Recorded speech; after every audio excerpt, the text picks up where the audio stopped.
ചിലർ വരുമ്പോൾ ചരിത്രം വഴിമാറുമെന്ന് പറയുന്നത് വെറുതെയല്ല.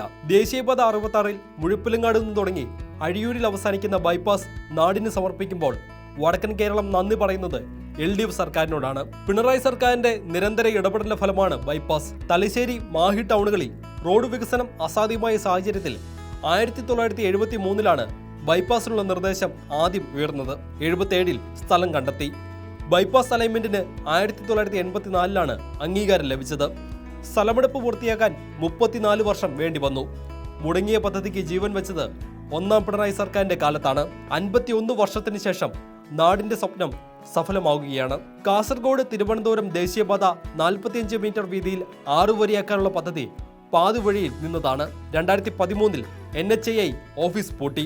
2016-ൽ LDF അധികാരത്തിൽ വന്നപ്പോൾ മുഖ്യമന്ത്രി പിണറായി വിജയൻ പ്രധാനമന്ത്രിയെയും വകുപ്പ് മന്ത്രിയെയും നേരിട്ട് കണ്ട് ചർച്ച നടത്തി പദ്ധതി പുനരാരംഭിച്ചു. ഭൂമിക്ക് കൂടുതൽ തുക നൽകാനാകില്ലെന്ന് കേന്ദ്രം നിലപാടെടുത്തു.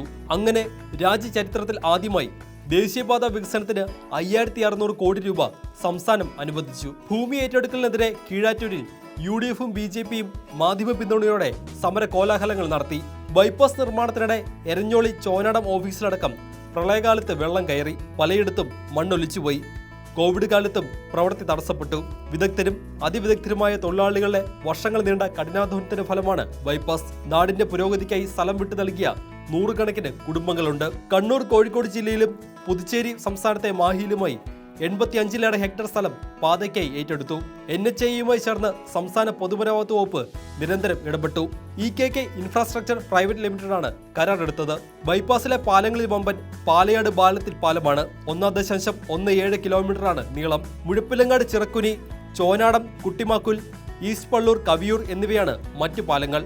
ഒരു മേൽപ്പാലം, ഒരു റെയിൽവേ മേൽപ്പാലം, 21 അടിപ്പാതകൾ, ഒരു ടോൾ പ്ലാസ എന്നിവ ഉൾപ്പെടുന്നതാണ് ബൈപ്പാസ്. ഇരുഭാഗത്തും 5.5 മീറ്റർ വീതിയിലുള്ള സർവീസ് റോഡുകളുമുണ്ട്. 2018 ഒക്ടോബർ 30-നാണ് ബൈപ്പാസ് പ്രവൃത്തി ഉദ്ഘാടനം ചെയ്തത്. 2021 സെപ്റ്റംബറിൽ പണി പൂർത്തിയാക്കാനായിരുന്നു കരാർ. 6 വർഷത്തിന് ശേഷമാണ് നിർമ്മാണം പൂർത്തിയാക്കുന്നത്.